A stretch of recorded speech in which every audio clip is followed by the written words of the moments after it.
ব্রাইডের booking time ছিল বিকেল 4টে এবং এই যে আমরা ছোলা ভাজা খেতে খেতে ব্রাইডের অপেক্ষা করছি, অলরেডি ঘড়িতে 5:40।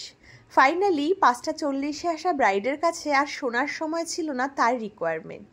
তো তাকে তো টাইম মতন রেডি করতে হবে, তো সেইভাবেই তাকে যতটা সম্ভব তৈরি করে দেওয়ার পর এই যে তার ফাইনাল লুক তোমাদের সাথে শেয়ার করছি। দেখো, যেহেতু কিছু রিচুয়ালস থাকে, কোনো রকম শ্যাম্পু বা কিছু তার হেয়ারে করা ছিল না, তো সেই হেয়ারের ওপরেই আগের সিঁদুর এবং সব কিছু সহই আমরা কাজ করেছি, যে কারণে কিছু কিছু জায়গায় তার সিঁদুরটা অনেকটা বেশি ভিজিবল।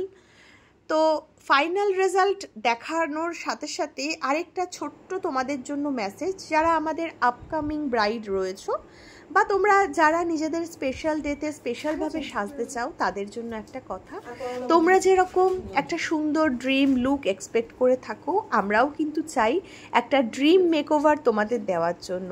তো সেটার জন্য কিছু সময় আমাদের প্রয়োজন হয়, খুব বেশি তাড়াহুড়োতে যেটা হয়ে ওঠে না। তাই চেষ্টা করো একটু সময় নিয়ে এবার থেকে মেকআপে বসার।